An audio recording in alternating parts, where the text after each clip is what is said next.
اعوذ باللہ من الشیطان الرجیم، بسم اللہ الرحمن الرحیم۔ السلام علیکم معزز سامعین۔ توبہ کی قبولیت سے کبھی بھی مایوس نہیں ہونا چاہیے۔ جتنے مرضی بڑے گناہ ہو گئے ہوں، توبہ سے اپنے نفس کو پاک کریں، اللہ تعالیٰ سے پر امید رہیں، کیونکہ مسلمان کی تو یہ امتیازی خوبی ہے نا کہ وہ بہت زیادہ توبہ کرنے والے ہوتے ہیں اور کسی بھی حال میں اللہ تعالیٰ سے مایوس نہیں ہوتے۔ مایوسی تو کافروں کا شیوا ہے، اور کبھی بھی اپنے گناہوں کی زیادتی سے گھبراتے نہیں ہیں۔ اللہ تعالیٰ اپنے بندوں کی تعریف سورہ آل عمران میں اس طرح سے کرتے ہیں کہ اگر کبھی ان سے کوئی فحش کام سرزد ہو جاتا ہے یا وہ اپنے اوپر کوئی ظلم کرتے ہیں تو فوراً انہیں اللہ تعالیٰ یاد آ جاتے ہیں اور وہ اپنے گناہوں کی معافی اللہ سے طلب کرتے ہیں۔ سورہ اعراف میں اللہ تعالیٰ فرماتے ہیں کہ فی الحقیقت جو لوگ اللہ سے ڈرنے والے ہوتے ہیں ان کا حال یہ ہوتا ہے کہ کبھی شیطان کے اثر سے کوئی بھی برا خیال انہیں کبھی چھو بھی جائے تو وہ فوراً چکنے ہو جاتے ہیں۔ اللہ تعالیٰ اپنے پیارے بندوں کی خوبی یہ بتاتے ہیں کہ وہ سحر کے اوقات میں اللہ کے حضور گر گڑاتے ہیں اور توبہ اور استغفار کرتے ہیں۔ سورہ زمر میں اللہ تعالیٰ بتاتے ہیں کہ اے میرے بندو، جو اپنی جانوں پر ظلم کر بیٹھے ہو، اللہ کی رحمت سے ہرگز مایوس نہ ہونا، یقیناً اللہ تعالیٰ تمہارے سارے کے سارے گناہ معاف فرما دے گا، کیونکہ وہ ہے ہی معاف کرنے والا اور بڑا ہی مہربان۔ ان کی توبہ قبول اس وقت تک ہوتی ہے جب تک اس کی سانس نہیں اکھڑتی، البتہ سانس اکھڑنے کے بعد جب انسان دوسرے عالم میں جھانکنے لگتا ہے تب توبہ کی گنجائش نہیں رہتی۔ ایک طویل حدیث میں ایک واقعہ ہے جس کا مفہوم اس طرح سے ہے کہ آپ صلی اللہ علیہ وآلہ وسلم نے اپنے صحابہ کرام کو ایک قصہ سنایا۔ پچھلی قوم میں سے ایک شخص تھا جس نے 99 خون کیے ہوئے تھے۔ اب وہ لوگوں کے پاس جاتا ہے اور پوچھتا ہے کہ کوئی بڑا عالم بتائیں جس کے پاس وہ جائے اور اسے بتائے کہ میں نے 99 خون کر ڈالے۔ راہب اسے کہتا ہے کہ تمہاری توبہ کی کوئی صورتحال نہیں ہے۔ یہ بڑا مایوس ہوتا ہے اور اس راہب کو بھی مار دیتا ہے، اور اب اس کے پورے 100 جو ہیں وہ قتل ہو جاتے ہیں۔ پھر وہ دوبارہ سے لوگوں سے دریافت کرتا ہے کہ کوئی اور بڑا عالم، پھر وہ ایک اور راہب کے پاس پہنچتا ہے تو ان سے پوچھتا ہے کہ میری بخشش کی کوئی صورتحال ہے؟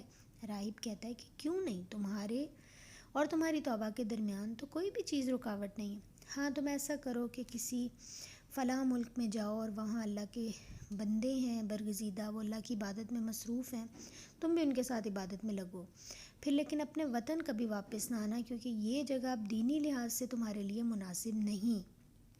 لہٰذا وہ چلا جاتا ہے۔ راستے میں موت کا اس کو پیغام آ جاتا ہے اور رحمت اور عذاب کے فرشتے جو ہیں وہ یہ دیکھنے لگ جاتے ہیں کہ اب یہ کس طرف اس کو لے کے جایا جائے، رحمت والا فرشتہ لے کے جائے یا عذاب والا فرشتہ لے کے جائے۔ ایک اور فرشتہ انسانی صورت میں آتا ہے اور وہ دونوں فرشتے رحمت اور عذاب والے اسے اپنا حکم بناتے ہیں، اور پھر وہ زمین کو ناپنے کا کہتے ہیں تو جو جگہ قریب ہوتی ہے وہ والی ہوتی ہے جس طرف وہ جا رہا ہوتا ہے، لہٰذا رحمت کا فرشتہ اس کی روح قبض کر لیتا ہے اور اللہ تعالیٰ اس کو بخش دیتے ہیں۔ یہ بخاری مسلم کی متفق روایت ہے۔ سورہ کہف میں اللہ تعالیٰ بتا رہے ہیں نا کہ میرے بندے جو ہیں وہ اس چیز کو سمجھ جائیں، اسی لیے اللہ تعالیٰ سمجھا رہے ہیں کہ اللہ بندوں کے کرتوتوں پر انہیں فوراً نہیں پکڑتا اور عذاب فوراً نہیں بھیجتا، بلکہ اس نے ایک وقت مقرر کر رکھا ہے، اور انسان اللہ کے حضور اپنے گناہوں کا اقرار کرے، اللہ کے آگے گڑ گڑائے تو اللہ فوراً اپنے بندے کو معاف کر دیتا ہے۔ ضرورت کس چیز کی ہوتی ہے؟ ندامت کی، ندامت سے بہائے گئے آنسوؤں کی، کہ انسان کو اس چیز کا احساس تو ہو کہ اس نے کوئی گناہ کیا ہے۔ اور نبی صلی اللہ علیہ وآلہ وسلم کا ارشاد ہے کہ لوگوں، اللہ سے اپنے گناہوں کی معافی چاہو اور اس کی طرف پلٹ آؤ، مجھے دیکھو کہ میں دن میں 100 بار اللہ سے مغفرت کی دعا کرتا رہتا ہوں۔ توبہ کرنے میں کبھی بھی تاخیر نہیں کرنی چاہیے۔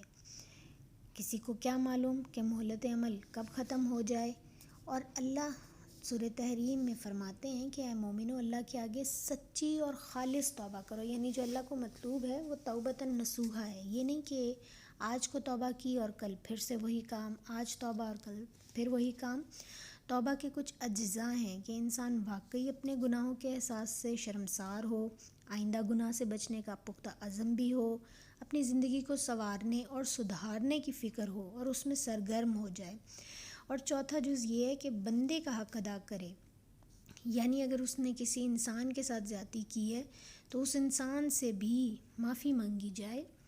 اور ایک نبی صلی اللہ علیہ وسلم کی حدیث کے مطابق توبہ کرنے والا ایسا ہے جیسے اس نے گناہ کیا ہی نہیں۔ انسان غلطی کرتا ہے تو وہ اللہ تعالیٰ سے معافی مانگ لیتا ہے۔ یہ کام شیطان کا ہے کہ وہ غلطی کر کے اس پر ڈٹ جاتا ہے۔ اس نے کہا وہ صبح توبہ کرے گا، وہ سویا تو پھر صبح نہ ہوئی۔